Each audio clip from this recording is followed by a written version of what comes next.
اب آپ اس مبارک سلسلے کا 14واں حلقہ سماعت فرمائیں۔ برادران اسلام، واجب الاحترام بزرگوں، دوستوں، بھائیوں، عزیز نوجوانوں، سیرت پاک صلی اللہ علیہ وسلم کے ضمن میں ہمارے درس کی انتہا تقریباً اس بات پہ تھی کہ سرکار دو عالم صلی اللہ علیہ وسلم سیدنا صدیق رضی اللہ تعالی عنہ کے ساتھ غار ثور میں، جو مکے کے جانب اسفل میں واقع ہے، کیونکہ مکہ کے دو طرف ہیں، ایک جانب اعلیٰ ہے اور ایک اسفل ہے۔ جانب اعلیٰ یوں سمجھیں جسے آپ جنت المعلیٰ کہتے ہیں، اس طرف قبرستان ہے، یہ اعلیٰ ہے۔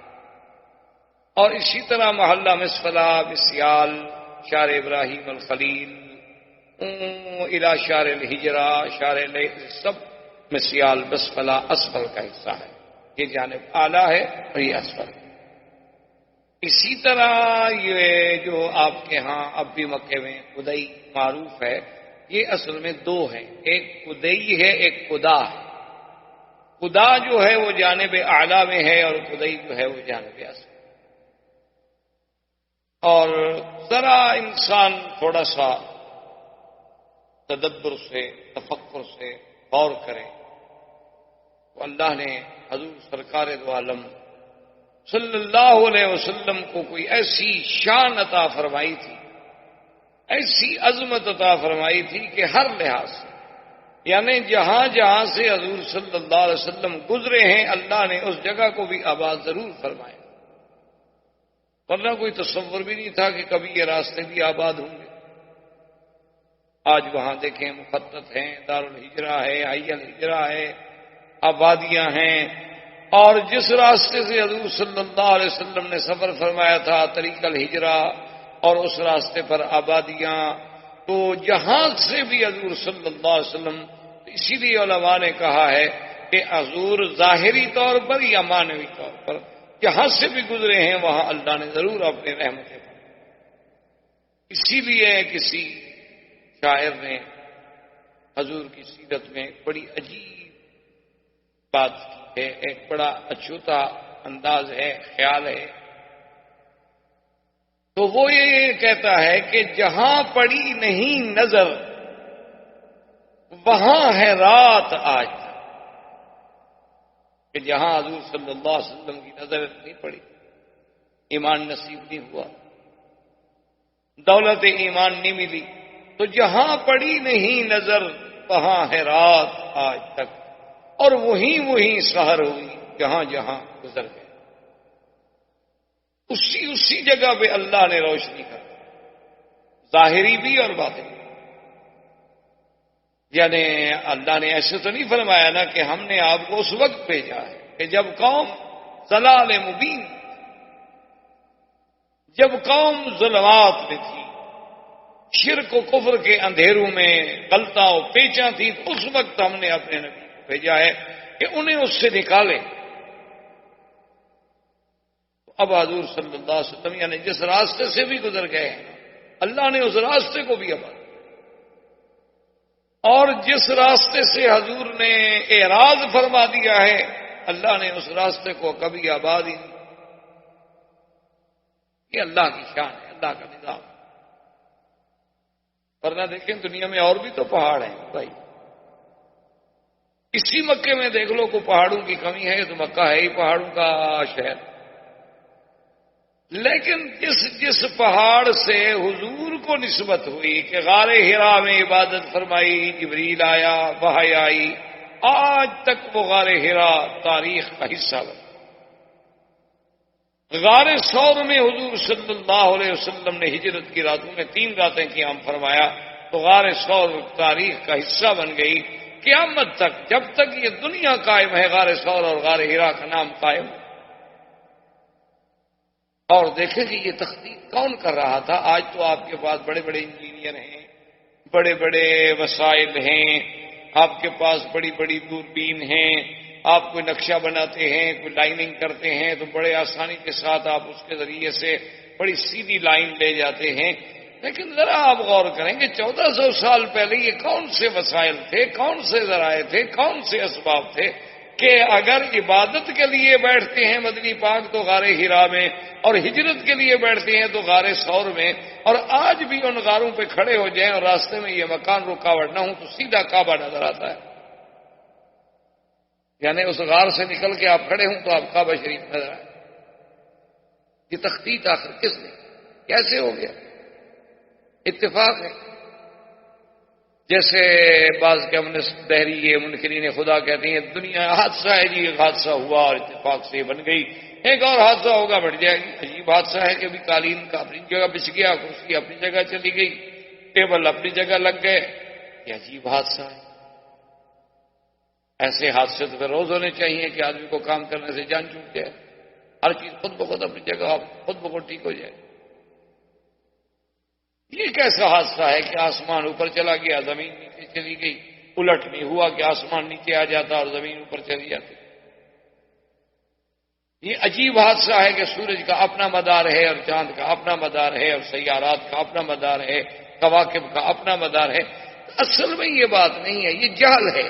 جب آدمی تھوڑا سا پردہ دل سے ہٹا لے تو سمجھ آتی ہے کہ اس خالق کے کائنات نے اپنے حبیب لبیب سیدنا محمد رسول اللہ صلی اللہ علیہ وسلم کے لیے سب کچھ جو ہے وہ تقدیر میں پہلے سے تخطیط کر دی تھی کہ میرے نبی نے یوں چلنا ہے، یوں بیٹھنا ہے، یوں اٹھنا ہے، اور یہ واقعات پیش آئے. اسی لیے تو زراحب نے جب دیکھا تھا نا تو ابی طالب سے کہا تھا کہ ان کو ساتھ نہ لے جاؤ.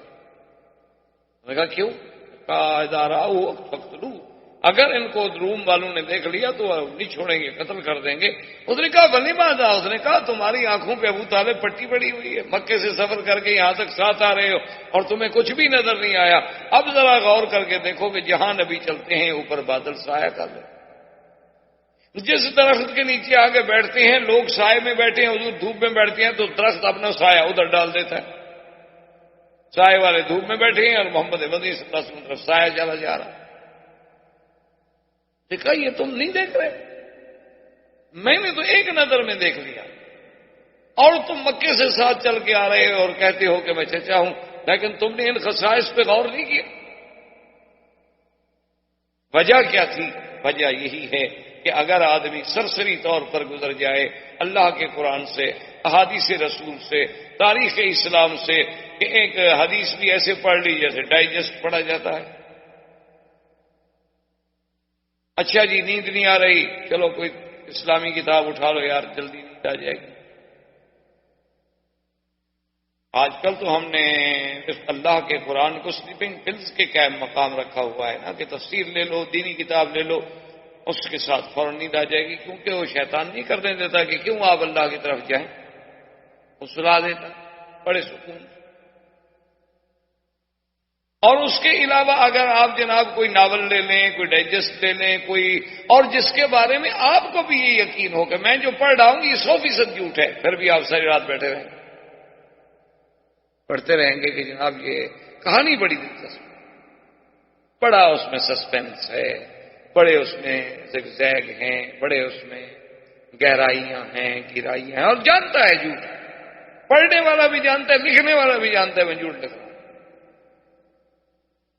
تو یہ ایک عجیب اللہ کی طرف سے فیصلے تھے کہ حضور صلی اللہ علیہ وسلم اس غار میں آئے، 3 راتیں رہے، 3 راتوں کے بعد حضور صلی اللہ علیہ وسلم کا سفر مبارک شروع. حضور صلی اللہ علیہ وسلم کے سفر میں جب آپ اصل طریقے مکہ پہ آئے تو حضور صلی اللہ علیہ وسلم کو مکہ یاد آ گیا. حضور رونے، یہ تو ہم مکے میں رہتے ہوئے بھی مکے کی قدر نہیں کرتے، ہمیں اللہ نے کعبہ نصیب کیا ہے لیکن پھر بھی ہمیں نماز نصیب، ہم مکے میں رہتے ہوئے بھی عمرہ نصیب نہیں کرتے. یہ اب آپ کے میرے بس کی بات نہیں ہے. عرب میں نے ایک دفعہ سفر کیا، میں آ رہا تھا تقریباً الخبر سے بئی روڈ، تو جس ٹیکسی میں ہم تھے ہم نے کرایہ پہ کار لی، اصل میں پاکستان سے الخبر آیا پھر میں بئی روڈ آ گیا. تو جس گاڑی چلانے والا بدو تھا، خالص عرب اور بڑا اچھا آدمی، بڑا اچھے خلق والا آدمی. تو تو میں نے اس سے کہا کہ بھائی ذرا مہربانی کرنا کہ جب تم طائف سے جب گزرو گے تو یہ سیل کا طریقہ اختیار کرو گے یا اندر سے گزرو گے؟ اس نے کہا کہ نہیں، اندر تو پھر ہم بہت شہر میں الجھ جائیں گے، بعد یہ سیل والا راستہ۔ تو میں نے کہا ابھی جب میقات آئے تو ذرا گاڑی روک رہے ہیں، ہم نے تو احرام باندھ رہے ہیں، ہم تو پاکستان سے آ رہے ہیں۔ اس نے کہا کہ ٹھیک ہے۔ جب وہ جناب طائف کے قریب آیا تو نے کہا کہ جی مجھے تو نہیں پتا میقات کیا ہوتا ہے اب، لیکن اب آپ خود ذرا ہوشیار ہیں، مجھے جہاں بتائیں گے میں گاڑی روک دوں گا۔ خیر میقات پہ آ گئے۔ میں نے اس سے کہا کہ تم میقات نہیں جانتے ہو، تم یہ مکے آتے ہو یا آج اتفاق سے؟ انہوں نے کہا نہیں، مہینے میں کم از کم 2 دفعہ 3 دفعہ 4 دفعہ تو میں مکے میں کبھی 2 دفعہ کبھی 4 دفعہ کبھی 1 دفعہ آنا ہوتا ہے، ٹیکسی ڈرائیور ہے، بڑی سواری مل جاتی ہے، آ جاتے۔ تو میں نے کہا تمہیں میقات کو مجھے تو نہیں پتا میقات کیا ہوتا ہے۔ اس نے کہا اللہ میقات کی بڑی بات ہے، مجھے تو یہ نہیں پتا کعبہ کیا ہے۔ میں نے کہا میں نے تو کعبہ نہیں دیکھا۔ اب عرب ہے، عرب میں رہنے والا ہے، اسی ملک کا باشندہ ہے، وہ کہتا ہے مجھے نہیں پتا کعبہ کیا ہے۔ اللہ کے بندے تو مکہ، نے کہا مکے آتے ہیں، سواری اتاری، بس کہیں تھکے ہوئے تو جا کے کسی گاوے شاوے میں سو گئے، اٹھے دوسری سواری پہ چلے گئے، ہمیں تو نہیں پتا کعبہ کیا ہے۔ تو میں نے کہا کہ یار چلو آج ہمت ہی کر لو، آج یہ احرام باندھ لو۔ انہوں نے کہا احرام کیا ہوتا ہے؟ کہا ہم تمہیں بدوا دیں گے۔ خیر ہم نے احرام خریدا اس بیچارے کے لیے، اس کو سمجھایا، اس نے مہربانی کی، اسی تمہارے پر بڑا خوش ہو گیا کہ چلو الحمدللہ میں بھی کہہ سکوں گا کہ میں نے زندگی میں عمرہ کیا تھا۔ تو کعبہ شریف میں آیا، اسے نہیں پتا کہ حج رسول کیا ہے، تو آپ کہاں سے شروع ہونا ہے۔ تو یہ ہمارے اصل بات یہ نہیں ہے کہ ہم نہیں جاتے یا ہمیں ٹائم نہیں ملتا، اصل بات یہ ہے کہ وہ آنے نہ دے تو ہم کیسے جائیں؟ وہ اپنے گھر میں نہ آنے، اتنا قریب رکھ کر بھی نہ آنے، سامنے بٹھا کے بھی نہ آنے دے۔ کتنے لوگ ہیں بستے لگا کے سامنے کھڑے رہتے ہیں، اذان ہو رہی نماز نہیں پڑھتے۔ حضور صلی اللہ علیہ وسلم کے روضے کے نیچے کھڑے ہوئے ہیں، بستے بچھے ہوئے ہیں، کپڑے بچھے ہوئے ہیں، چھپ کے کھڑے ہوئے ہیں کہ نماز کب ختم ہو اور ہم جگہ پر جائیں، ہمارا وہ جگہ جو ہے قبضے میں نہ آ جائے۔ حضور کے روضے کے نیچے کھڑے ہیں، کعبۃ اللہ کے سامنے کھڑے ہیں، سگریٹ ہاتھ میں ہے، انہیں کوئی پتہ ہی نہیں، کوئی سانس ہے۔ اچھا، اور اللہ کے کعبے میں جا رہے ہیں، جوتے پاؤں میں ہیں، بوٹ پہنے ہوئے ہیں، ٹک ٹک آواز آ رہی ہے، عورتیں ہیں، میک اپ ہے، سنگار ہے، پورا بدن نظر آ رہا ہے، نئے سے نئے فیشن کا جوڑا پہنا ہوا ہے، جیسے انارکلی میں گھوم رہی ہوں، شملے کی سیر پہ آئی ہوئی ہوں۔ بات نہیں، کوئی ایسی بات نہیں، بس احرام میں سفید کپڑا باندھ لیا، اس کے بعد جناب کچھ نہیں۔ یہ اصل بات یہ نہیں، اصل بات یہ ہے کہ اللہ قریب رہ کر بھی اگر ہمیں ان چیزوں کی قدر اور سمجھ نہ دے تو اس کا معنی یہ ہے کہ ہمیں اس نے ان چیزوں سے نعمتوں سے محروم رکھا۔ تو حدیث موجود ہے صحیح میں کہ فبکا رسول اللہ، حضور رو، سیدنا صدیق نے فرمایا، عرض کیا کہ ماذا یبکی کہ یا رسول اللہ، کیوں روئے؟ فرمایا کہ مکے کا راستہ دیکھ کے مجھے مکہ یاد کہ میں مکہ چھوڑ کے جا رہا ہوں۔ مکہ چھوڑ کے جانا کوئی معمولی سی بات تو نہیں۔ اسی لیے بعض علماء نے لکھا ہے کہ القیام فیہا سعادۃ والخروج منہا شقاوۃ، کہ جب تک اللہ مکے میں رہنا نصیب کرے اس کو سعادت سمجھے، اور اس کا نکلنا جو ہے وہ بدبختی کی علامت۔ اس لیے حکم ہے کہ خود نکلنے کی کوشش کبھی نہ۔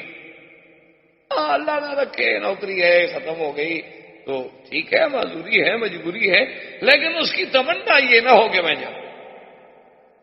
تو حضور صلی اللہ علیہ وسلم پر اللہ نے جبریل بھیجا، اللہ نے قرآن نازل کیا، ان الذی فرض علیک القرآن لرادک الی معاد۔ اللہ نے فرمایا محمد عربی صلی اللہ علیہ وسلم، اس ذات جس نے آپ پر قرآن اتارا ہے، وعدہ ہے کہ ہم آپ کو پھر لے آئیں گے مکہ، اداس نہ ہو۔ اس کے آگے حضور صلی اللہ علیہ وسلم چلے،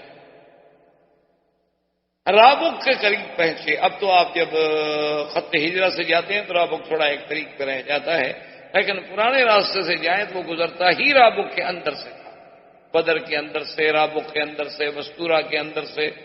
اب یہ راستہ جو ہے یہ اقرب تو ہے ہجرت کی، ہجرت کا رہا، کیونکہ حضور تو صحیح راستے سے نہیں گئے تھے نا، چھپ چھپ کے گئے تھے۔ اس لیے یہ وادی قدید ہے، وادی عصفان ہے، اسی طرح وادی خلیس ہے، اسی طرح آگے جا کے بیر استراحہ ہے، بدر صغرا ہے، بدر کبرا ہے، وادی تیمہ ہے، علی تیمہ ہے۔ یہ سب چیزوں کا ذکر جو ہے کتابوں میں موجود ہے، جو حضور کے زمانے میں یہ وادی اسی نام سے، بالکل اسی نام سے آج تک وہ حدیث میں کتاب میں نام موجود ہیں۔ اسی طرح وادی صرف ہے، یہاں بی بی میمونہ کا مزار ہے۔ تو حضور صلی اللہ علیہ وسلم جب آگے گئے تو سیدنا ابو بکر فرماتے ہیں کہ میں نے دیکھا کہ پیچھے سے کوئی سوار گھوڑا دوڑا کے آ رہا ہے، تو میں نے حضور صلی اللہ علیہ وسلم کی خدمت میں عرض کیا کہ یا رسول اللہ کوئی آدمی پیچھے آ رہا ہے ہمارے تعاقب میں، کیونکہ اتنا تیز گھوڑے دوڑانے کی کیا ضرورت ہے؟ بلا آدمی جب جنگل میں ہو، صحرا میں ہو تو اکیلا کیوں گھوڑا دوڑاتا پھرے؟ ایک آرام سے چلتا ہے نا، ایک رفتار سے میں صبر کروں۔ لیکن اس کا آنا اس تیزی سے دلیل ہے کہ وہ کوئی اچھی بات نہیں ہے، کوئی ہمارے تعاقب میں ہے۔ اور حضور صلی اللہ علیہ وسلم پڑھ رہے تھے، اس کے بعد حضرت صدیق فرماتے ہیں میں نے پھر عرض کیا تو حضور نے ایک ہی جواب دیا کہ بعضنک باثنین اللہ ثالثہما، ابو بکر تمہیں کیا غم ہے؟ جن دو کے ساتھ تیسرا خدا ہو ہمیں کیا ڈر؟ اللہ جو ہمارے ساتھ۔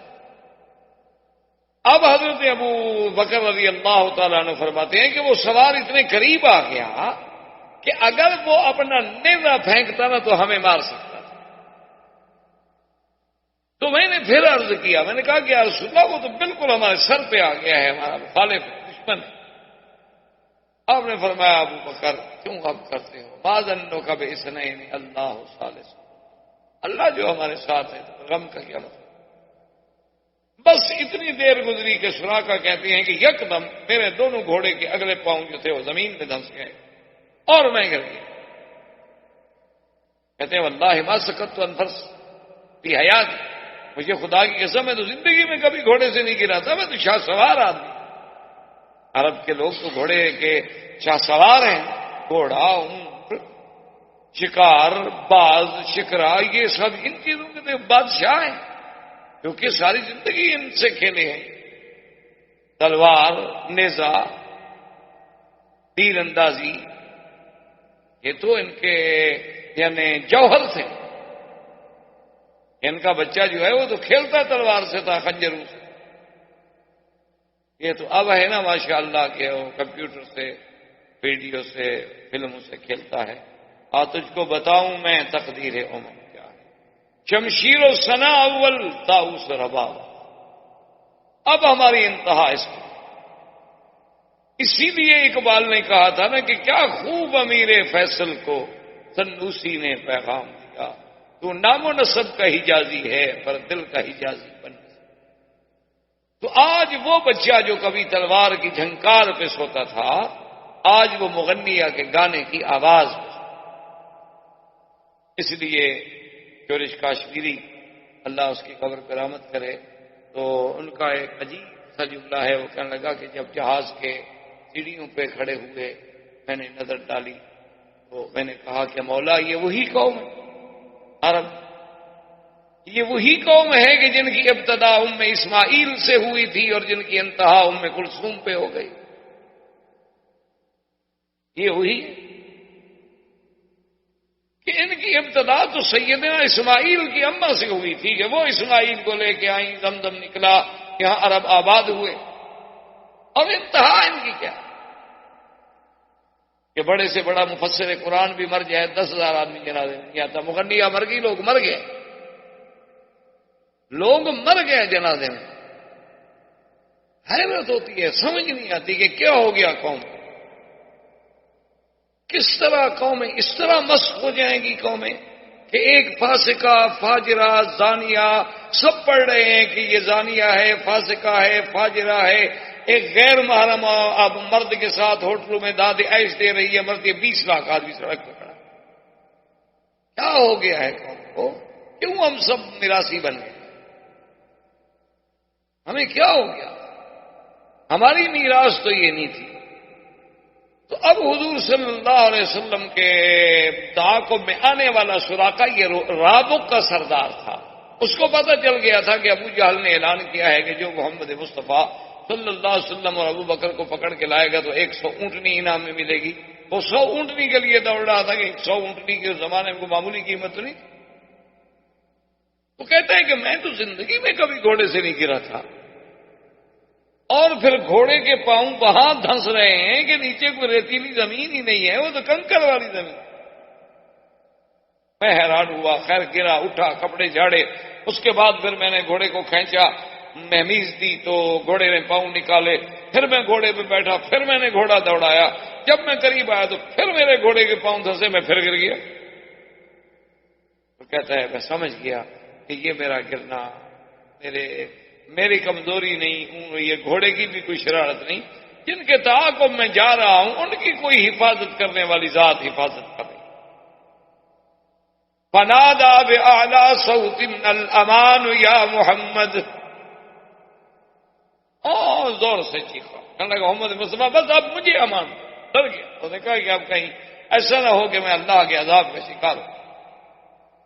حضور پاک نے اپنی اونٹنی روک لی، سواری روک لی. سراقہ قریب آ گیا، کہنے لگا حضور مجھے امان دیا. امان ہے، کوئی بات، ہم نے کچھ نہیں کہا. اور حضور صلی اللہ علیہ وسلم نے فرمایا کہ تمہارا نام کیا ہے؟ اس نے کہا سراقہ. کیوں آئے تھے؟ آپ کو تعاقب کے لیے، آپ کو پکڑنے کے لیے. تو انہوں نے فرمایا اب کیا ارادہ ہے؟ اس نے کہا حضور بس اب میں نے فیصلہ کر لیا ہے کہ آپ کی ذات کو کبھی نقصان نہیں پہنچاؤں گا، اور میرا یہ بھی وعدہ ہے کہ آپ جائیں مدینے تک آرام سے سفر کریں، اس راستے سے میں آپ کے کسی دشمن کو بھی اب آپ کے پیچھے نہیں آنے دوں گا. اب دیکھیں کہ وہ ذات پاک جو خود اپنے دشمنوں سے تنگ آ کے مکہ چھوڑ کے ہجرت کر رہی ہے، دشمن جس کی تلاش میں ہے، ڈھونڈ رہا ہے، تلاش کر رہا ہے. حضور نے فرمایا اب سراقہ ایک بات میں تمہیں بتاؤں. اس نے کہا حضور بتائیں. آپ نے فرمایا کہ وہ دن کیسا لگے گا جب کسرا بادشاہ کے ہاتھ کے کنگن تمہارے ہاتھ میں ہوں گے. سراقہ کہتے ہیں میں نہیں سمجھ رہا. میں نے کہا عجیب بات کہ ایک آدمی خود پناہ لینے کے لیے ایک شہر چھوڑ کے دوسرے شہر میں جا رہا ہو، اور مجھے خبر یہ دے رہے ہیں کہ سپر پاور ختم ہو جائے گی کسرا کی، اور ان کے بادشاہ کے کنگن آئیں گے، اور پھر وہ میرے جیسے ایک بدو، ایک عرابی، ایک رابق میں رہنے والے آدمی کے ہاتھ میں ہوں گے. کہاں کسرا؟ ہم نے تو کبھی مکے پر حکومت کرنے کا خواب نہیں دیکھا تھا کہ جائے کہ کسرا بادشاہ کے کنگن ہمارے ہاتھ میں آئیں گے.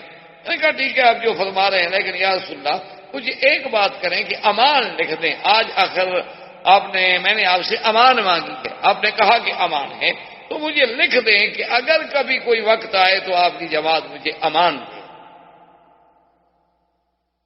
آپ نے فرمایا ابو بکر فقط لکھ دو.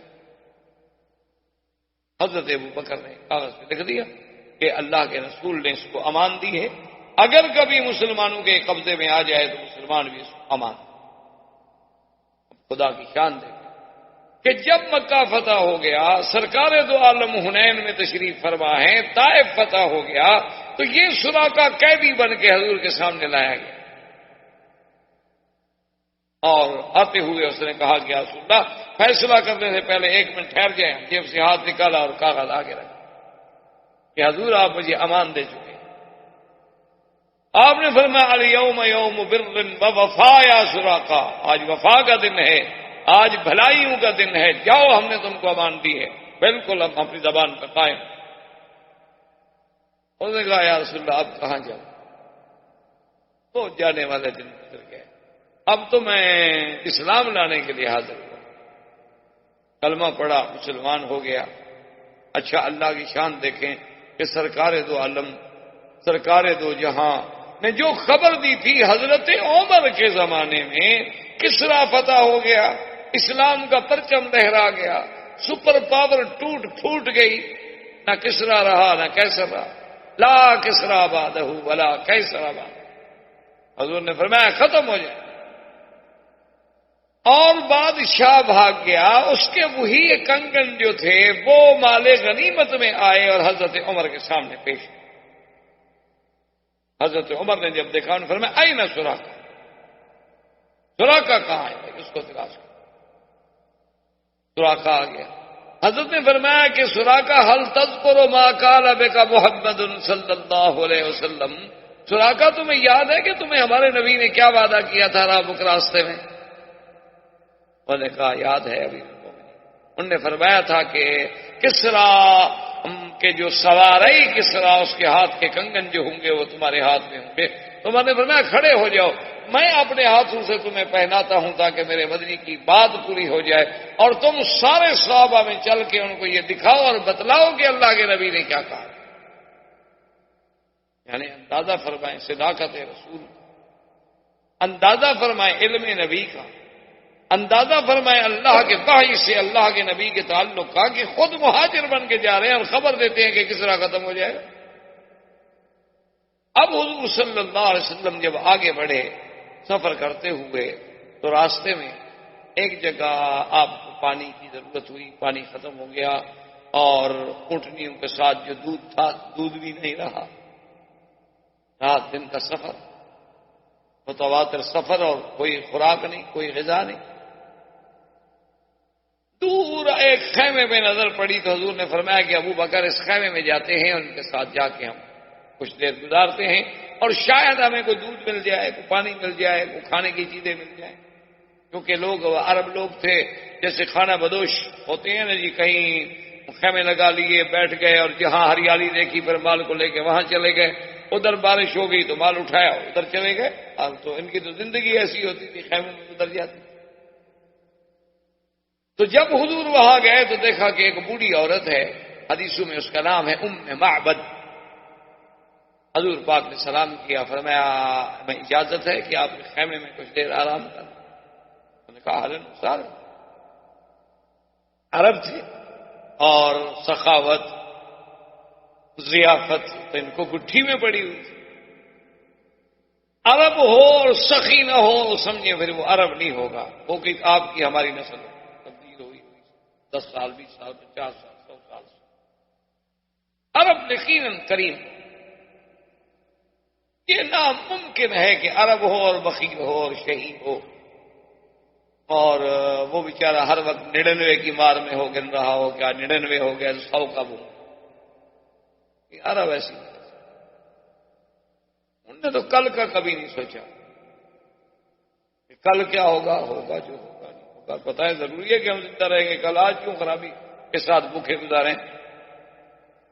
اس نے کہا اہلاً و سہلاً. بیٹھ گئے حضور صلی اللہ علیہ وسلم.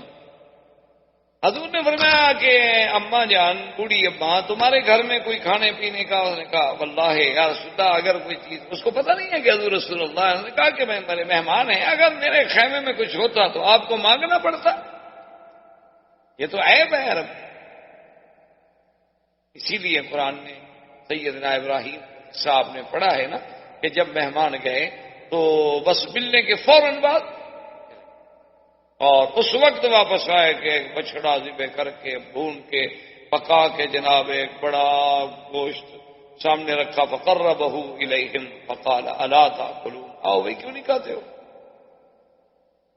حالانکہ دیکھیے اللہ کے نبی تھے. اچھا پوچھ لیتے پہلے ذرا تفصیل ہو جاتی تو نہ بچڑا ذبح کرنا پڑتا، نہ تکلیف کرنی پڑتی، نہ گوشت پکانا پڑتا. لیکن علماء نے لکھا کہ سنت الانبیاء اور عادت الکرام، سخی اور کریموں کی عادت یہ نہیں ہوتی کہ مہمان سے پوچھیں گے جی آپ نے کھانا کھانا ہے. یہ تو ہمارے یہاں رواج ہے نا، پوچھتے ہیں اچھا جی آپ کیا پئیں گے؟ شریف آدمی کہے گا کچھ نہیں. ڈھیٹ ہے تو کہہ دے گا کوئی گرم چائے بتا دو بھائی. اگر شریف آدمی ایک کریم آدمی ہے تو اس سے جب پوچھا جائے تو اس کی بڑی عزتی ہے، توہین ہے، آداب اسلام کے خلاف ہے. یہ تو انگریزوں کا کوئی طریقہ ہوگا. اسلام تو یہ کہتا ہے جو آپ کے گھر میں ہے، پانی ہے، چائے ہے، کچھ ہے، پیش کر دو بس ٹھیک ہے. یہ لو اس کے بعد مرضی ہے مہمان پیے نہ پیے نہ پیے. پوچھنے کا کیا مانا؟ اور ہمارے یہاں تو ماشاءاللہ پوچھنے کے بھی بڑے انداز ہو گئے ہیں. بعض لوگ یہ کہتے ہیں او جی ماشاءاللہ آپ کب آئے؟ جی کل آیا تھا. او جی آپ تو بڑے لوگوں کے مہمان ہوں گے، ہم غریبوں کے پاس کب آتے ہیں؟ آپ تو اچھا ماشاءاللہ کہاں ٹھہرے ہوئے؟ مقصد یہ ہے کہ میرے گھر تو نہ ہو، نہ دفعہ ہو، جان چھوڑو. یا ساتھ یہ کہہ دیں کہ چلیں جی ابھی میں آپ کو چلو دیکھیں جی اب گھر جانے کا وقت تو نہیں ہے، ہوٹل میں آپ کی کچھ سروس کر دیتا ہوں، خدمت کر دیتا ہوں۔ ویسے ٹائم تو ہو رہا ہے، اب ایئرپورٹ بھی پہنچنا ہوگا۔ یہ کون سی دعوت ہے؟ یہ دعوت ہے یا عداوت ہے؟ اسلام ان باتوں کا قائل نہیں ہے۔ اسلام یہ کہتا ہے کہ جو اللہ نے تمہیں دیا ہے تکلفات میں نہ پڑو۔ ہم تمہارے گھر میں پانی ہے، پانی لے آؤ، لسی ہے، لسی لے آؤ، تمہارے گھر میں شربت ہے، شربت لے آؤ، چائے ہے، چائے لے آؤ، میٹھا نہیں ہے، نمک ڈال دو۔ کوئی چیز جو تمہارے گھر میں ہے، اسی لیے حضور نے فرمایا نا کہ وہ گھر کبھی برکت والا نہیں ہوتا جس کے گھر میں کھجور نہ ہو۔ کیوں کہ جب آیا کوئی مہمان، چلو 4 چیزیں اب ایک پلیٹ میں رکھے، 4 دانے آگے رکھ دیں، بات ختم ہو گئی۔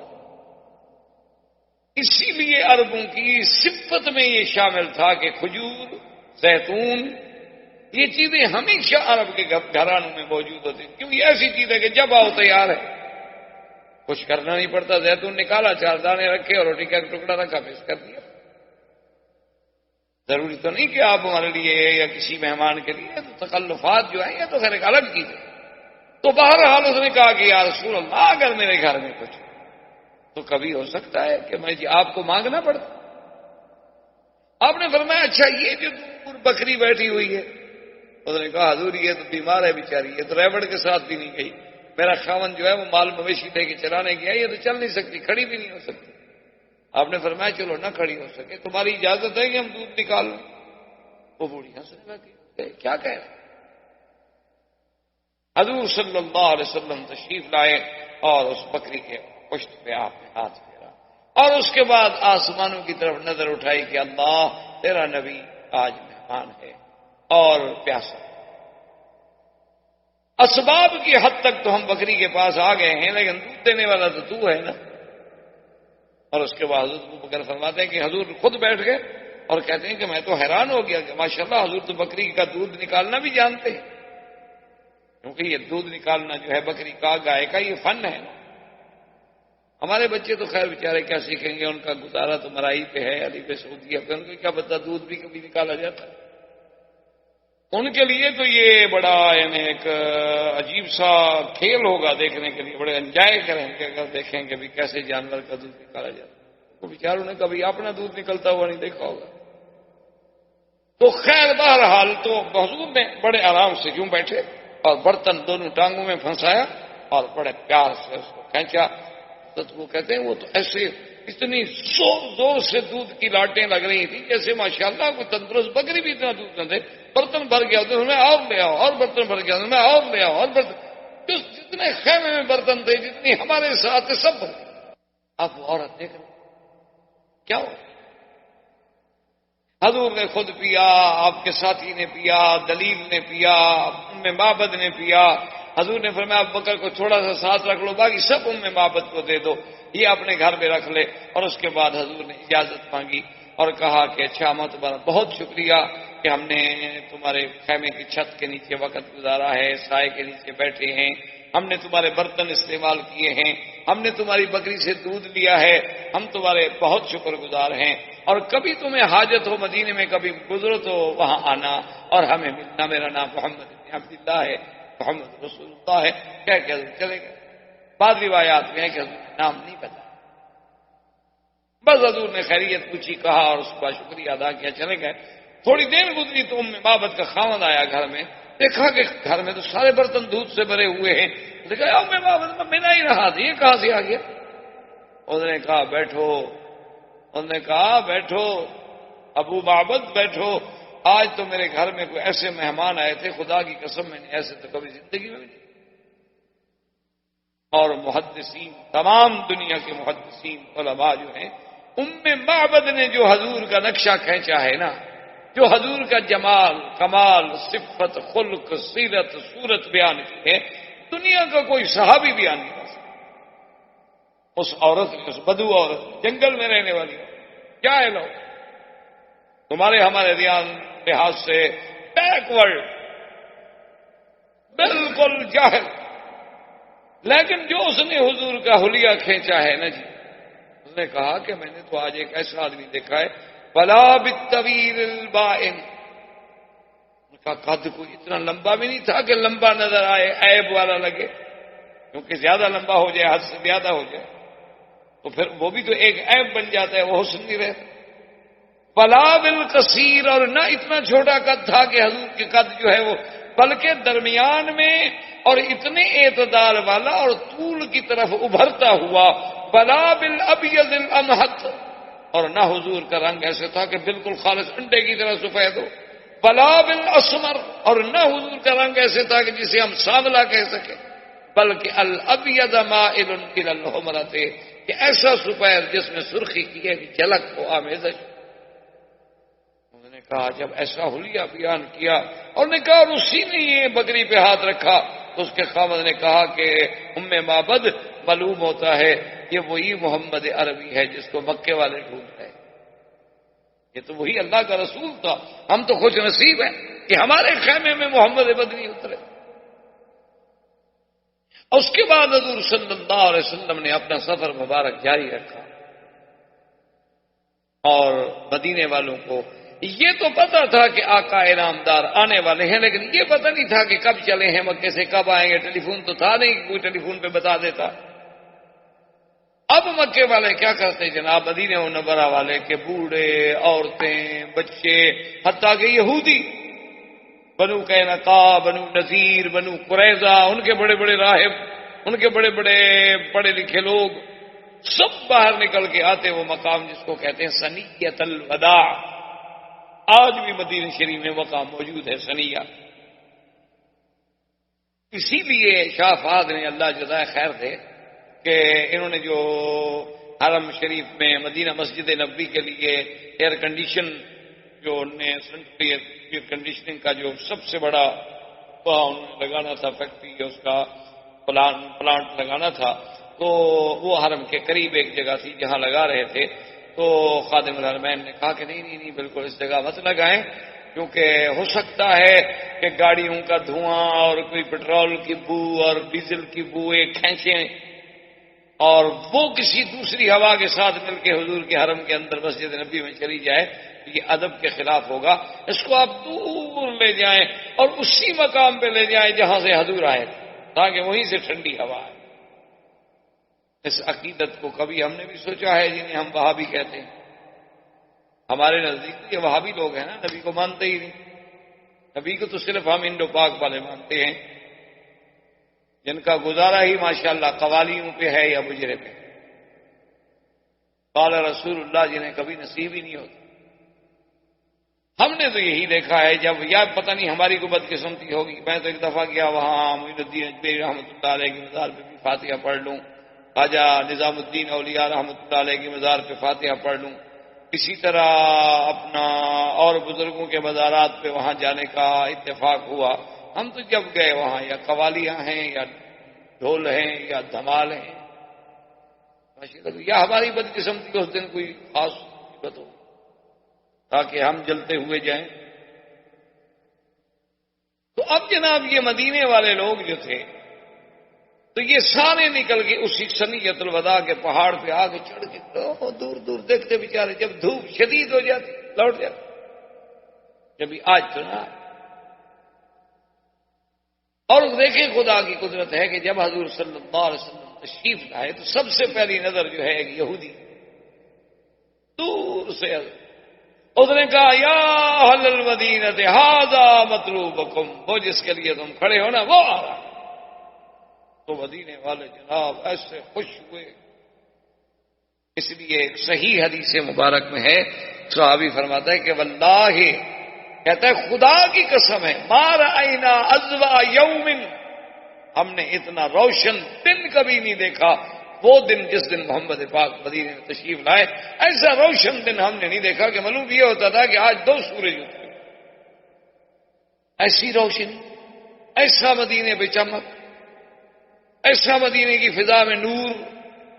اسی لیے عرب لڑکیاں بچیاں جو تھیں اور وہ حضور کے استقبال میں، حتیٰ کہ امام بخاری رحمۃ اللہ علیہ بھی نقل کیا ہے کہ کھڑی کہہ رہی ہیں طلع البدر علینا من ثنیۃ الوداع وجب الشکر علینا ما دعا للہ داعی، کہ طلع البدر علینا، آج 14ویں کا چاند آ گیا۔ کہ نا عرب کی بچیاں ہیں نا، یہ نہیں کہا طلع الہلال طلع القمر، کیونکہ وہ تو ناقص ہوتا ہے۔ چاند کب مکمل ہوتا ہے؟ جب 14ویں کی رات میں پورا ہو تو پھر بدر کہلاتا ہے۔ انہوں نے حضور کو بدر سے تشبیہ دی، قمر سے نہیں تشبیہ دی، ہلال سے نہیں تشبیہ دی، کہ جیسے بدر کامل ہے میرے مدنی کی نبوت بھی کامل ہے کہ آپ کے بعد نبی کوئی۔ حضور صلی اللہ علیہ وسلم تشریف لائے اور مقام قباء، جیسا آج بھی یہاں مسجد قباء ہے، یہ سب سے پہلا حضور کا قیام ہے جہاں حضور پاک نے قیام فرمایا تھا۔ یہ مسجد قباء جہاں بنی ہوئی ہے، بالکل عین اسی جگہ بیٹھے، اور بیٹھنے کے بعد جو پہلا حکم دیا وہ یہی تھا کہ فوراً مسجد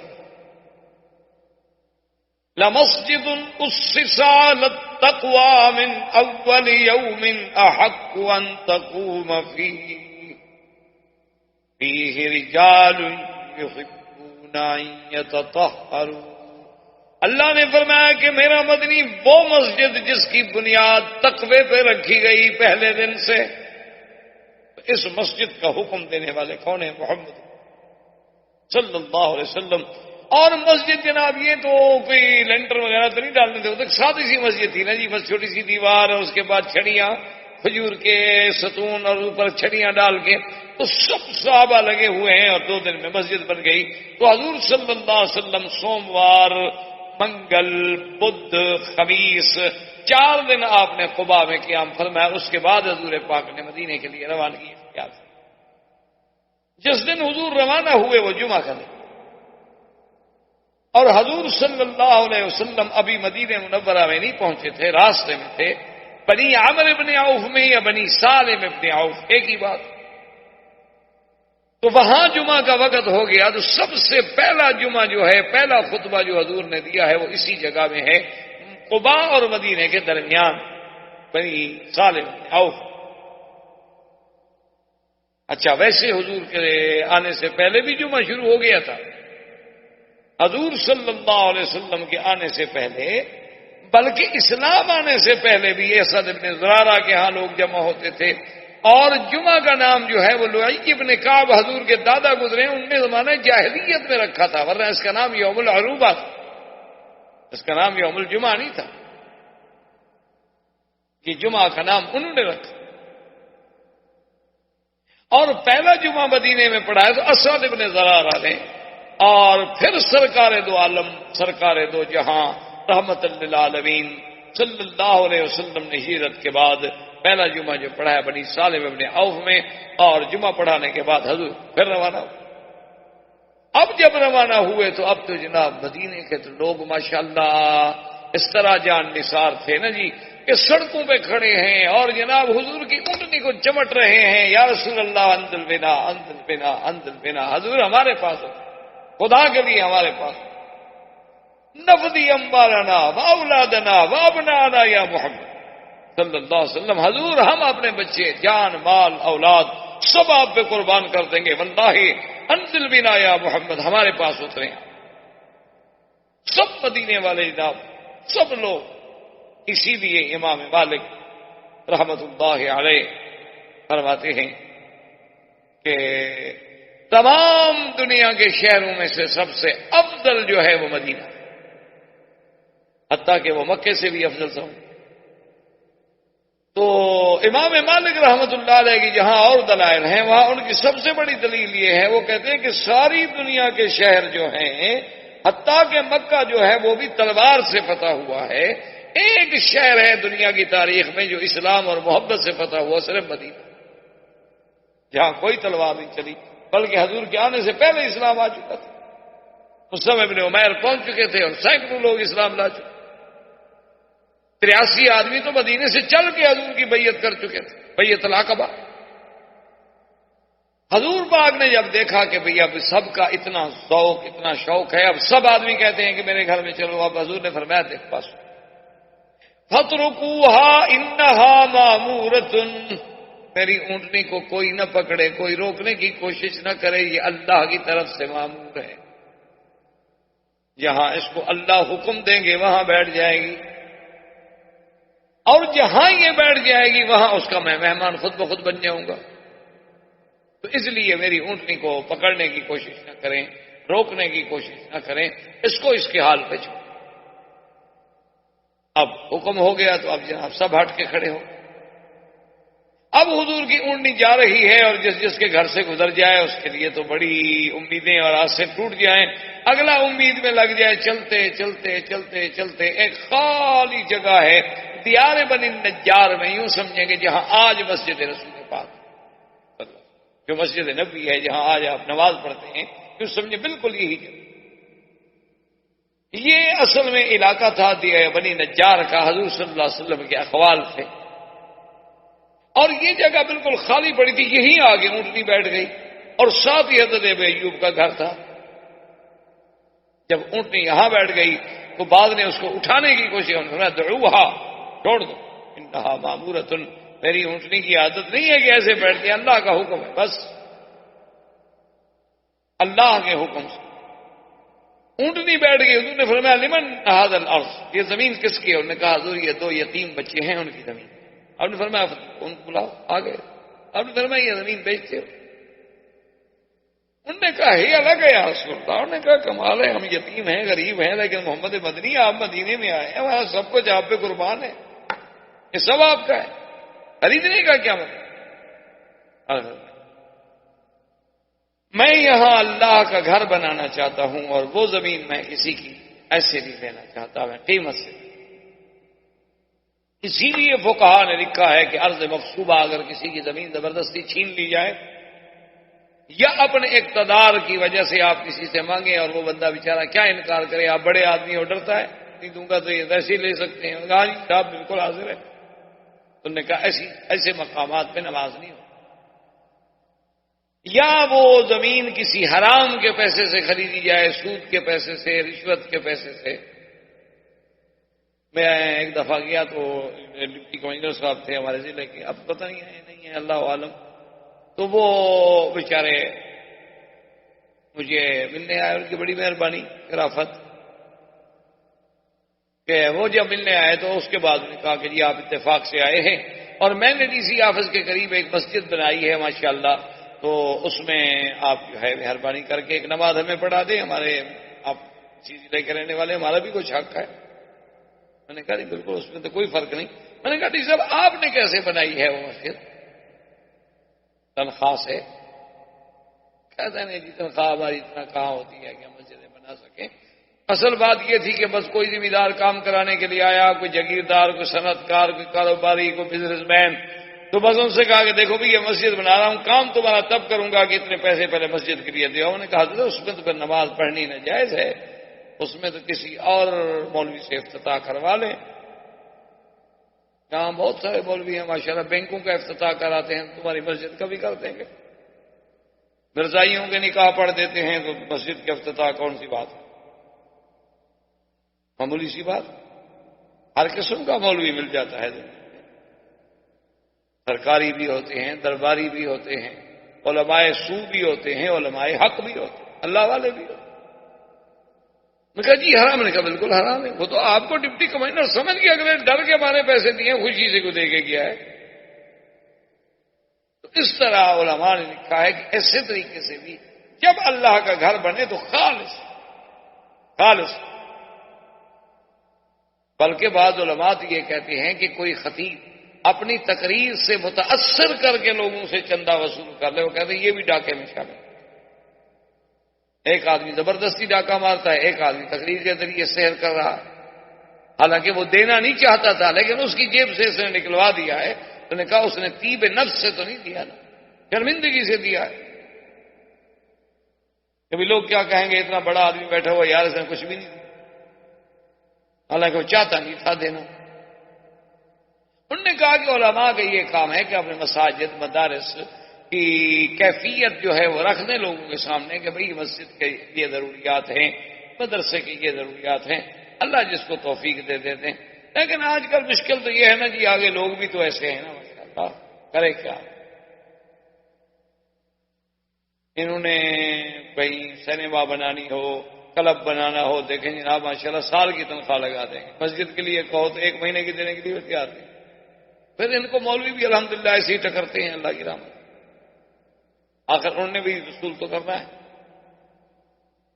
تو اب جناب جب حضور صلی اللہ علیہ وسلم نے وہ زمین اب حکم دیا فوراً مسجد بناؤ اور اپنا فرمایا ابو ایوب ہم مہمان تمہارے کیونکہ گھر تمہارا قریب یہ تمہارا نصیب ہے کہ اونٹنی یہاں بیٹھ. حضرت ابی ایوب انصاری کا گھر جو تھا حدیث میں آتا ہے طابقین 2 منزلہ تھا یعنی 2 کمرے نیچے 1-2 کمرے اوپر تھے. تو اس نے کہا کہ یا رسول اللہ آپ تو اوپر رہیں گے ہم نیچے رہیں گے.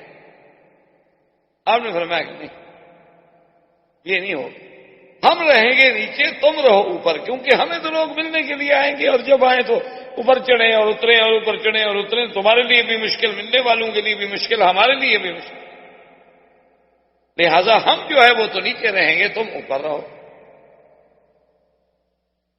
ٹھیک. حضرت ابی ایوب نے اپنے بیوی سے کہا کہ بات سنو اگر ہم اوپر ہیں اور حضور نیچے ہیں ایک تو یہ ادب کے خلاف ہے کہ ہم حضور سے اعلیٰ ہوں اور دوسری بات یہ ہے کہ ہمارے پاؤں کی آواز سے حضور کے آرام میں خلل نہ پڑے اور تیسری بات یہ ہے کہ جب یہاں ہم کھڑے ہیں پتہ نہیں یہی عین نیچے حضور بیٹھے ہوں اس لیے دیوار کے ساتھ لگ کے سو جاؤ. دیوار کے ساتھ لگ کے سو گئے. اچھا خدا کی شان ہے ان کا ذرا جرا ان کے گھر میں ایک مٹکا تھا بڑا پانی کا جو اوپر رکھا ہوا تھا تو وہ ٹوٹا. وہ جب ٹوٹا تو اس کا پانی جب نکلا تو اب پانی کیسے روکیں جی. پہلے والے کو یہاں والے سسٹم تو نہیں تھے نا آج کل باقاعدہ مواسیر لگے ہوئے تھے اور نفایات تھے اور یہ تھا اور وہ تھا. وہ تو سادے سودے سے گھر ہوتے تھے مٹکے بھر کے لاتے تھے مشکلیں کندھے پہ رکھ کے بھرا کرتے تھے. ان کے پاس ایک ہی لحاف تھی جو سردی میں وہ ڈالا کرتے تھے تو جلدی سے ابھی ایوب نے وہ لحاف اٹھا کے اسی پانی پہ ڈال دی. ایک پانی اگر نیچے بہتا ہے تو کہیں حضور کے لیے تکلیف کا باعث نہ ہو اور اس کے سوا کوئی لحاف نہیں تھا. اور مدینے کی سردی پر آپ جانتے اسی طرح سردی میں رات گزار دی بغیر لحاف کے لیکن حضور کے آرام کا خیال رکھا. صبح جب ہوئی تو حدیث میں آتا ہے ایک روایت میں ہے کہ ابو ایوب نے کہا اور ایک میں ہے کہ حضور نے فرمایا کہ ابو ایوب معلوم ہوتا ہے کہ تم رات کو سو نہیں سکتے. انہوں نے کہا حضور بات تو بالکل ٹھیک ہے ہم ادب سے کیسے سو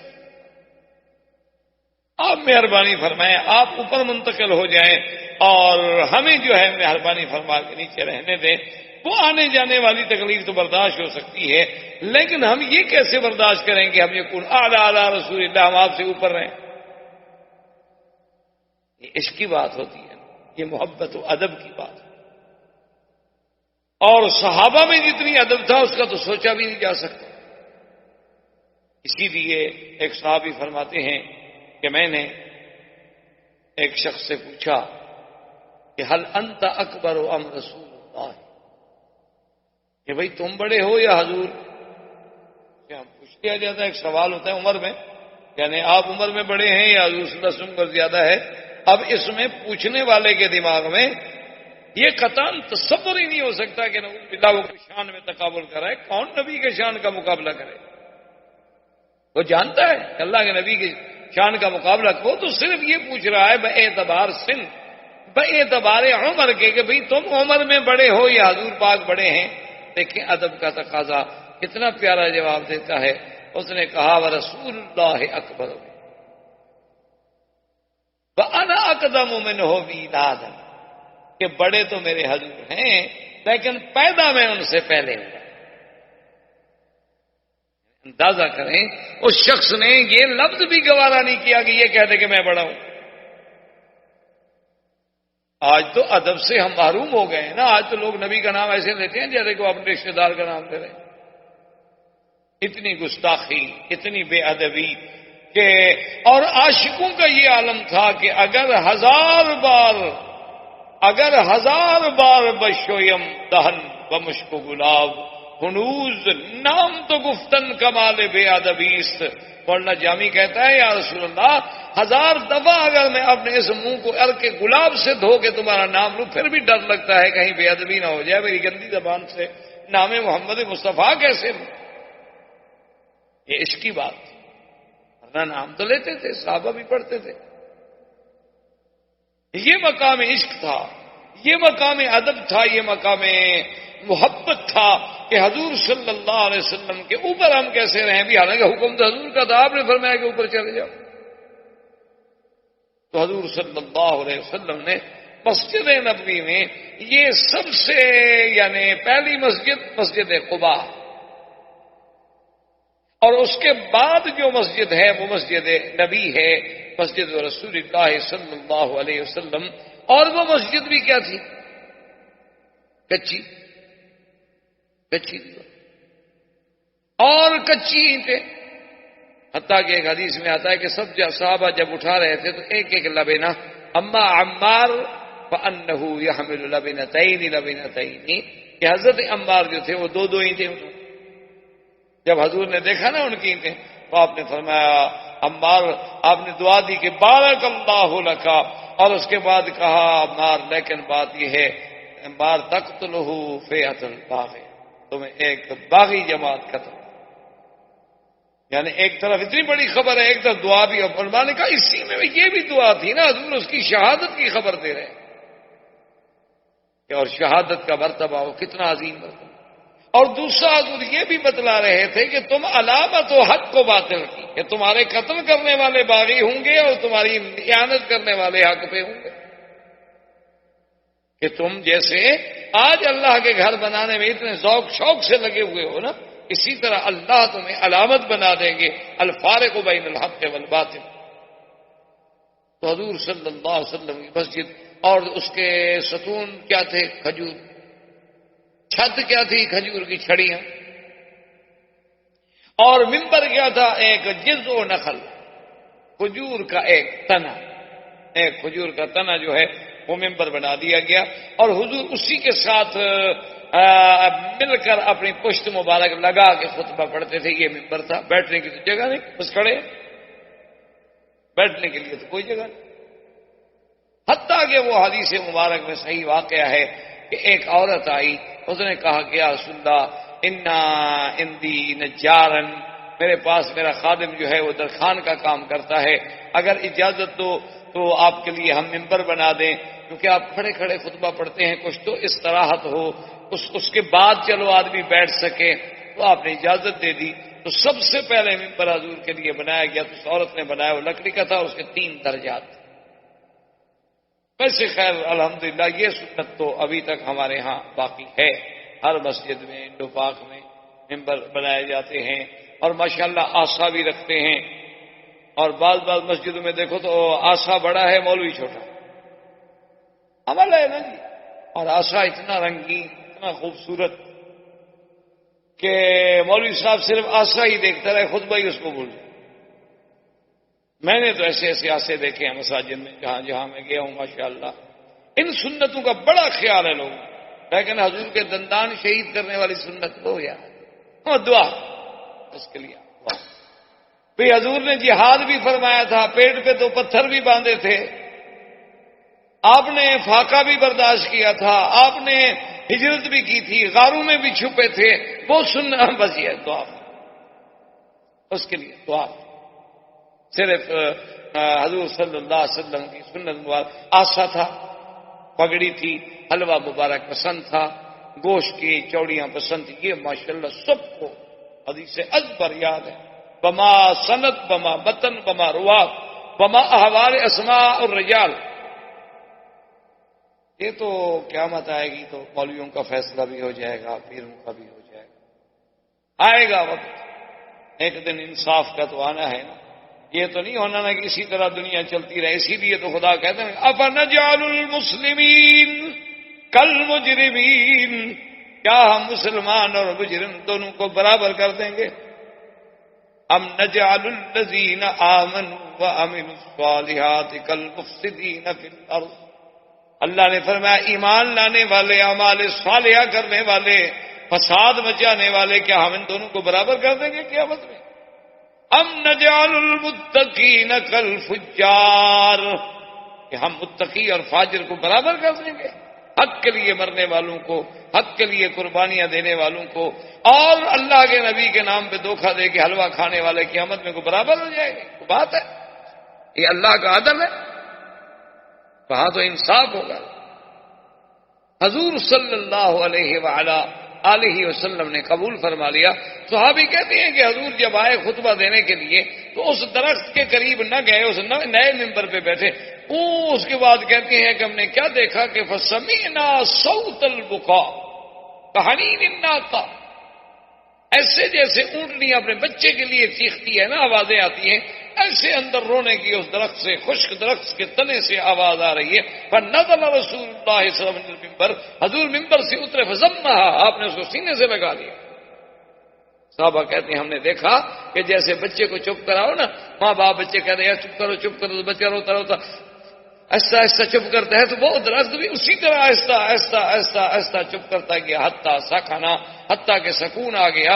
اندازہ کریں کہ اس لکڑی میں بھی پھر آ کے رسول اللہ کا یہ اثر ہے۔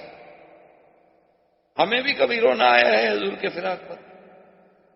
ہماری آنکھوں سے بھی کبھی آنسو نکلے؟ ہمیں بھی کبھی مدینے سے جدا ہونے کا دکھ ہوا ہے؟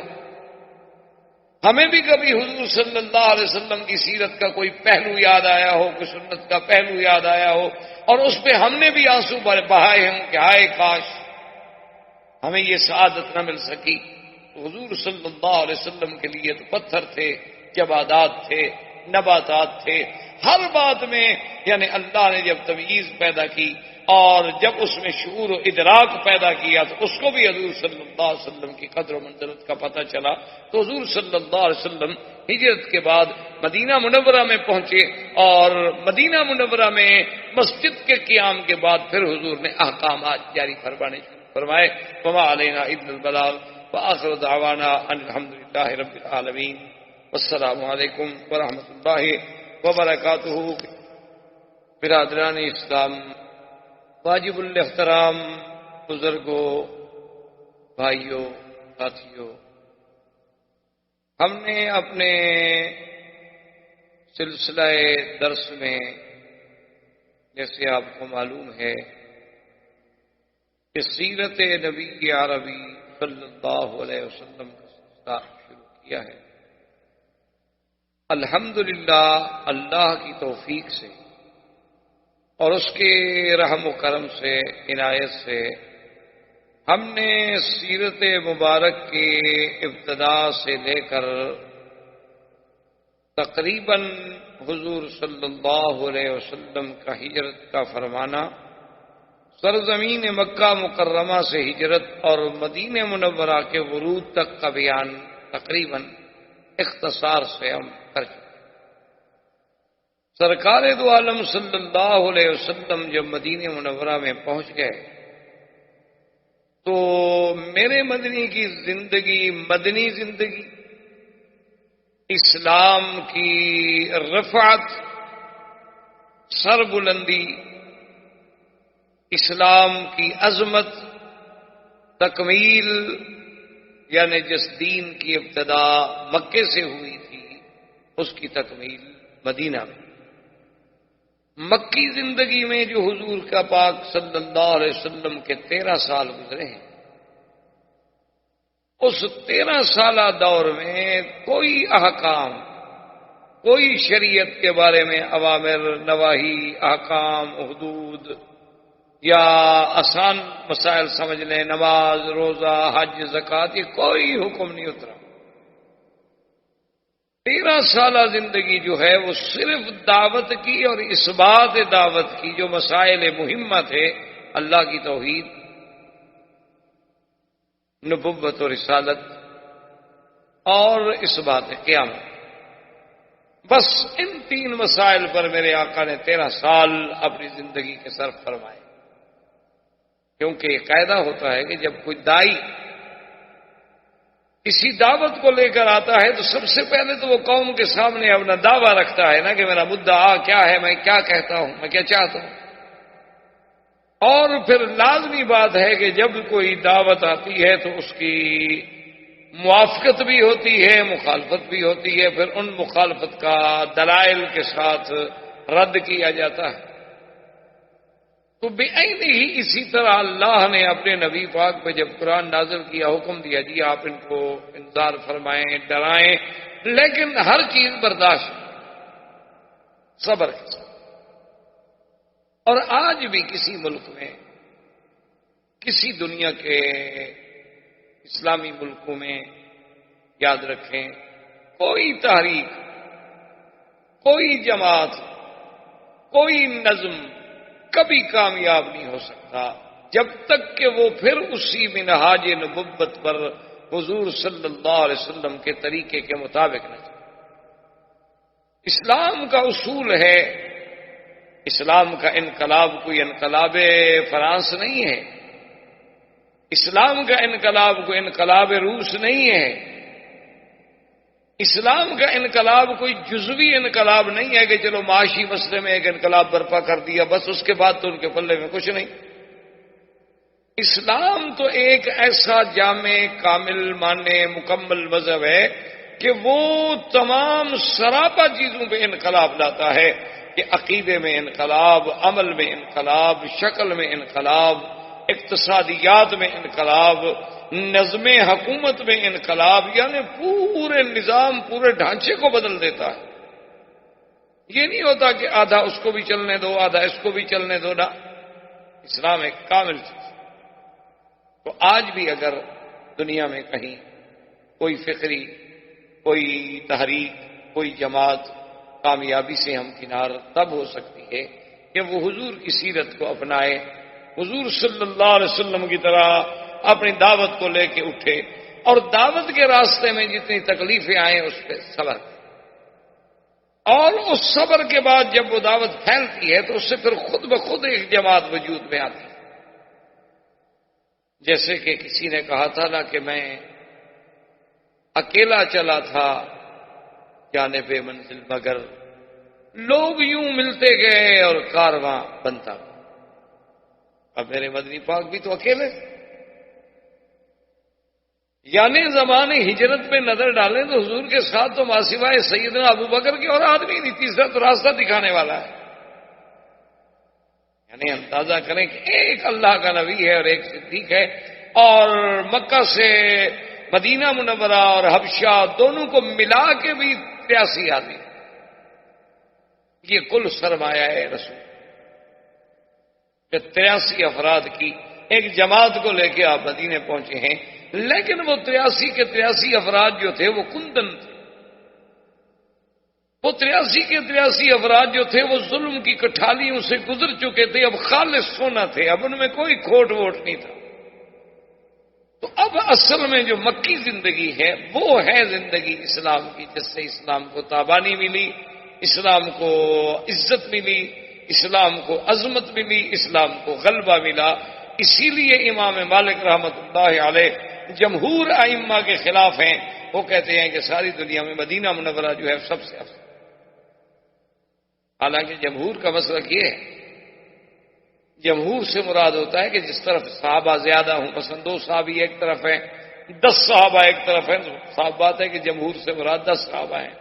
4 ائمہ میں سے 3 امام ایک طرف ہوں اور ایک طرف ہو تو بات یہ ہوتی ہے کہ جمہور ایک طرف، اور پھر ان کی بات میں وزن ہوتا۔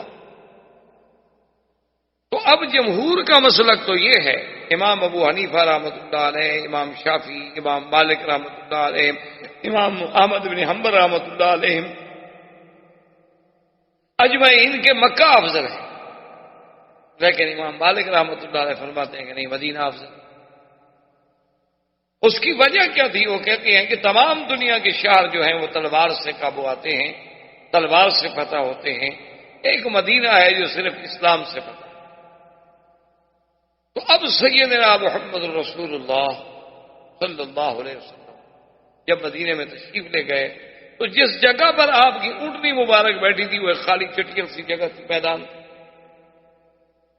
آپ نے فرمایا لمن هذا الارض، زمین کس کی؟ انہوں نے کہا حضور یہاں 2 یتیم بچے ہیں اور کباب مر گئے ہیں، ان کی یہ زمین ہے۔ آپ نے فرمایا ان کو بلائیں، تو آپ نے کہا کہ ہم یہاں مسجد بنانا چاہتے ہیں، تو یہ زمین جو ہے ہمیں بیچ دو۔ تم نے کہا کہ یا رسول اللہ، ایک تو آپ مانگنے والا نبی ہو اور مانگتا بھی اللہ کے لیے ہو، تو ہم نے اس سے اور کیا قیمت لینی ہے کہ خدا کا گھر یہاں بن جائے؟ حضور نے فرمایا کہ پھر مجھے کوئی دوسری جگہ دیکھنی ہوگی، میں اللہ کا گھر تو بناؤں گا لیکن خالصتاً خرید کر۔ انہوں نے کہا جی ٹھیک، جیسے آپ راضی ہیں، آپ پیسے دینا چاہتے ہیں پیسے دے دیں۔ تو سب سے پہلا کام یہ ہوا کہ حضور پاک نے وہاں مسجد کی بنیاد رکھی۔ یہ سب سے پہلی مسجد تھی۔ اس طرح تو مسجد قباء تھی، لیکن باعتبار مسجد نبی صلی اللہ علیہ وسلم کے یہ پہلی مسجد تھی جس کی بنیاد سرکار دو جہاں رحمت للعالمین نے رکھی۔ اور اس زمانے میں مسجد کا تصور یہ نہیں تھا کہ جہاں جا کے آپ صرف نماز پڑھ لیں، بلکہ مسجد کا تو ایک بہت بڑا حساس یعنی کردار تھا کہ وہی مسجد ہوتی تھی اور وہی مدرسہ ہوتا تھا اور وہی یوں سمجھ لیں کہ پارلیمنٹ ہاؤس تھا، وہی پریزیڈنٹ ہاؤس تھا، وہی جناب جی ایچ کیو تھا، سب کچھ مسجد تھی۔ اسی لیے آپ نے دیکھا نہیں تھا کہ ابھی ایک ملک کے کسی لیڈر نے یہ کہہ دیا تھا نا کہ مسجد پہ ذرا غور کرو کہ اس کے مینار، اس کا قبہ، یہ تو ہمارے لیے ہیلمٹ ہے، اور مینار جو ہیں دیکھیں یہ ہمارے اسلام کے سب سے بڑے عظیم میزائل ہیں جو کفر کی قوتوں کو دیکھنے سے پاش کر دیتے ہیں، چلانے کی بھی ضرورت نہیں پڑتی۔ تو اس پہ اس کو سزا ملی ہے کہ تم نے پھر مسلمانوں کے ذہن میں ایک سوئی ہوئی چیز کو بیدار کرنے کی کوشش کرو، پھر جگا رہے ہو۔ اب تو مسجد جو ہے نا جی بس ایک ہے کہ چلو عبادت کی جگہ ہے، ہم وہاں جا کے نماز پڑھائیں گے۔ اچھا بعض لوگ تو مسجد کو یہ بھی سمجھتے ہیں نماز ہی ہو جائے گی، اس کے بعد بیٹھ کے گپ شپ بھی لگا لیں گے اور جگہ ذرا اچھی نہیں ملتی، ورنہ مسجد کا تو ایک بہت بڑا مقام ہے۔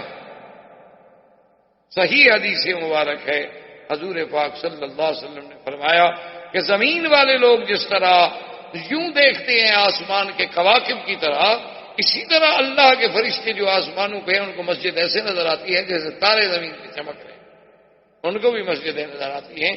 یہ تو منارہ نور ہے، یہ تو منارہ اسلام ہے، یہ تو اساس اسلام ہے اور یہ مراکز اسلام ہیں۔ سب سے پہلے حضور نے مسجد کی بنیاد رکھی اور اس میں پہلا مدرسہ قائم ہوا جس کو مقام صفہ پر اصحاب صفہ، جو وہ لوگ تھے مہاجرین جن کا کوئی کسی قسم کا ذریعہ ماں باپ ملجا ٹھکانے کا کوئی سبب ہی نہیں، سب سے پہلا کام یہ ہوا کہ اللہ کی مسجد میں مدرسہ قائم کیا۔ اسی لیے آج تک اہل حق کے جو علماء ہیں ان کا وہی تصور ہے۔ آپ نے دیکھا ہوگا لوگ انہیں اب بھی پاگل سمجھتے ہیں کہ دیکھو جی یہ مولوی ہیں، اتنا دنیا ترقی کر گئی اور ابھی تک یہ وہی بیٹھ کے گھر میں بخاری شریف اور مشکات شریف اور لوگوں کو قافیہ نحو پڑھا رہے ہیں، لیکن یہ کتنے بیچارے کم عقل لوگ ہیں مولوی۔ اب بھی دیکھو وہی مسجدوں میں پڑے ہوئے ہیں، وہی مسجد کا مصلی، وہی مسجد کا مینار، وہی مسجد کا حجرہ۔ حالانکہ اصل وجہ کیا ہے کہ ان کے سامنے سیرت رسول عربی نہیں۔ جن کے سامنے سیرت رسول عربی ہوتی ہے وہ سمجھتے ہیں کہ اللہ کے نبی کے جو وارث ہیں العلماء ورثۃ الانبیاء، تو یہ تو پھر اسی تعداد کو لے کے چلیں گے نا جو حضور سے ہمیں ملی ہے۔ حضور سے ہمیں کالج تو ملا نہیں، ورنہ ہم بھی کالج لے کے چلتے۔ حضور سے ہمیں کوئی کانوینٹ سکول نہیں ملے، کوئی چیف کالج نہیں ملے، کوئی اپنا جو ہمیں پرائمری سکول نہیں ملے، ہمیں تو یہ ملا یا مسجد ملی یا دین کا مدرسہ ملا۔ تو اللہ نے جہاں موقع دیا ہم نے مسجد بھی بنائی، مدرسہ بھی بنایا، تو وارث تو وہی چیز دے کے چلے گا نا جو اس کو مورث سے جائیداد بھی ملی ہے۔ کسی کو باغ ملا، کسی کو زمین ملی، کسی کو جائیداد ملی۔ اب جن لوگوں کے مقدر میں ہے ہی مسجد و مدرسہ، تو اور کیا جائیداد لے کے غریب آگے جائیں؟ آپ ان کو برا کہیں، آپ ان کو دقیانوسی کہیں، آپ ان کو پرانے خیالات کا آدمی کہیں، آپ کی جو مرضی ہے، لیکن ان کے پلے میں تو یہی میراث ہے۔ اگر اسی طرح پرانے ہونے کا دماغ آ گیا تو پھر تو کل کوئی دہریہ یہ بھی کہہ سکتا ہے ان کا خدا بھی بہت پرانا ہو گیا، ہزاروں سال گزر گئے تو خدا بھی نہیں ڈھونڈے، اور ان کا نبی بھی بہت پرانا ہو گیا، 1400 سال گزر گئے ابھی تک ایک لیڈر پہ کھڑے۔ وہ تو یہ بھی کہے گا بھئی ان کا کعبہ تو بہت ہی پرانا ہو گیا، وہ تو زمین پیدا ہوئی تو کعبہ آ گیا۔ تو پھر اگر آپ نے پرانی چیزیں ساری چھوڑنی ہے تو پھر آپ کی مرضی ہے، ورنہ ہم تو مجبور ہیں، ہمارے دامن میں میراث رسول کے علاوہ اور کچھ چیز ہم کریں تو کیا کریں، ہم مجبور ہیں، آپ ہمیں معذور سمجھیں۔ بجائے اعتراض کرنے کے. لیکن ہر آدمی کوئی لاڈ مکالے کا وارث ہے، اس کا قانون لے کے چل رہا ہے. اسی طرح کوئی شیکسپیئر کا وارث ہے تو اس کے پاس آپ کو شیکسپیئر کی نظمیں ہی ملیں گی نا. اسی طرح کوئی اسٹالن کا، کوئی لینن کا، کوئی کسی کا، کوئی ماؤ کا، کوئی چاؤ کا. تو ہمارے پلے میں تو محمد مدنی کی سیرت ہے. ہم کہاں جائیں؟ ہم یہ دیکھتے ہیں کہ مدینے پہنچنے کے بعد سب سے پہلے حضور نے مسجد بنائی، مدرسہ جاری کیا، اور اس کے بعد فرمایا کہ انصار و مہاجرین کو بلائیں. آخا بین المہاجرین والانصار، فرمایا کہ بھی آؤ، آج اللہ کا نبی تمہارے درمیان میں ایک فیصلہ ہے. انصار حاضر ہو گئے، انہوں نے کہا جی ہاں. آپ نے فرمایا دیکھو یہ میرے آنے والے مہاجرین جو ہیں یہ لٹ پٹ کے آئے ہیں، اخرجوا من دیارہم واموالہم، ان کو تو ان کے مال بھی چھین لیے گئے، اور حویلیاں، گھر، دیار، بچے، سب کچھ یہ لٹ پٹ کے 3 کپڑوں میں آئے. لیکن اللہ نے آپ لوگوں کو تو گھر دیا ہے. آپ جو ہیں گھر والے ہیں، یہ آپ کے مہمان ہیں اور آپ کے بھائی ہیں، ایمان والے ہیں، اور سب کچھ چھوڑ کے یہ اسلام کے لیے، مدنی سرکار کی محبت کے لیے یہاں آئے ہیں. تو میں یہ چاہتا ہوں کہ ایک انصاری اور ایک مہاجر، ان کو ہم آپس میں بھائی بھائی بنا دیں. انصار نے کہا آمنا یا رسول اللہ، بالکل ہم تو حاضر ہیں. نے کہا یا رسول اللہ بالکل آپ کا حکم ہے، بالکل ہم بالکل بقلبنا قلوبنا، ہم اپنے دل سے راضی ہیں. اب حضور نے اس کو کہتے ہیں مواخات، یعنی آپ نے مہاجر اور انصار کے درمیان میں مواخات قائم کی. ایمان سے کہیں کیا اس میں درس نہیں تھا کہ ہم آج تک بھی مہاجر مہاجر ہے اور انصار انصار ہے؟ ہمارے درمیان میں یہ جو دیواریں کھڑی ہیں کیوں ہیں؟ ورنہ اللہ کے نبی تو اللہ سے بھی دعا مانگ سکتے تھے نا کہ مہاجروں کے پاس کچھ نہیں ہے، میرا اللہ کو آسمان سے بھیج دو. تو کیا مشکل تھی؟ اب اگر اس سرزمین سے پیٹرول نکل سکتا ہے، سونا نکل سکتا ہے، اور بڑی بڑی معدنیات نکل سکتی ہیں، اب اس ملک کی ریت کو بھی اللہ نے قیمتی بنا دیا ہے، تو کیا اللہ اپنے نبی کے لیے نہیں دے سکتے؟ لیکن امت کو تعلیم دینی تھی کہ ہمارا سب سے بڑا رشتہ جو ہے وہ ایمان کا رشتہ ہے. جب وہ ایمان کا رشتہ ٹوٹ جائے گا تو پھر مہاجر مہاجر ہوگا، انصار انصار. جب وہ ایمان کا رشتہ ٹوٹ جائے گا تو پھر کوئی ہندوستانی ہوگا، کوئی پاکستانی ہوگا، کوئی افغان ہوگا، کوئی سید ہوگا، کوئی پشتون ہوگا، کوئی سندھی ہوگا، کوئی تاجک ہوگا، کوئی ازبک ہوگا، کوئی پشتو بولنے والا، اردو بولنے والا. پھر یہ سارے جھگڑے پیدا ہو جائیں گے. اللہ کے نبی نے سب سے پہلی بنیاد یہ رکھی کہ اس تفریق کو مٹا ڈالو، ان کو بھائی بناؤ. اسی لیے حدیث مبارک میں ہے کہ ایک دفعہ مدینہ منورہ کی زندگی میں اوس و خزرج بڑے قبیلے تھے جو انصار میں تھے، پھر انصار کے سب الحمدللہ اسلام میں آ گئے. یہ بہت بڑے قبیلے تھے، ان کی آپس میں کچھ جھگڑا ہو گیا. تو ایک اوس والے نے پکارا اپنے قبیلے کو، خزرج والے نے پکارا اپنے قبیلے کو. پرانے دور میں تو یہی تھی نا، ہر آدمی اپنی قوم کو پکارتا تھا. تو وہ دونوں جناب تلواریں لے کے نکل آئے. حضور صلی اللہ علیہ وسلم کو جب پتہ چلا تو حضور گئے، آپ نے فرمایا ما بال فیکم الجاہلیہ، کہ اللہ کا نبی تمہارے اندر موجود ہے اور تم ابھی تک قومیت کے نعرے لگا رہے ہو. دعوہا انہا منتنۃ، چھوڑ دو ان قومیت کے نعروں کو، یہ تو بدبودار نعرے ہوتے ہیں. کہیں لسانیت کا جھگڑا، یہ کون ہے جی اردو اسپیکنگ ہے، یہ کون ہے جی بنگلہ اسپیکنگ، یہ کون ہے جی یہ جناب مالاباری ہے، یہ کون ہے جی یہ کیرالہ کا ہے. لسانیات پہ جھگڑا، قومیتوں پہ جھگڑا، رنگ پہ جھگڑا. وجہ کیا ہے کہ وہ اسلام کی قوت جو تھی وہ کمزور ہوگی. اب یہ دیکھیں اسلام کا تقاضا کہ حضور نے بھائی بھائی بنا دیا، سب بھائی بن گئے. اچھا ایک روایت میں خدا کی شان ہے کہ سیدنا علی بچ گئے. سیدنا علی رضی اللہ تعالیٰ عنہ نے کہا کہ یا رسول اللہ آپ نے مجھے تو کسی انصاری کا بھائی نہیں بنایا. اب فرمایا اما ترضا، تم اس بات پہ راضی نہیں کہ تو میرا بھائی بن جا، میں تیرا بھائی بن جاتا. تو حضرت علی بڑے خوش ہوئے، نے کہا یا رسول اللہ اس سے بڑی بھی کوئی سعادت ہو سکتی ہے کہ مجھے اللہ کا نبی اپنا بھائی بنا لے. احباب کرام، اس کے بعد اب آپ اس مبارک سلسلے کی CD نمبر 15 سماعت فرمائیں.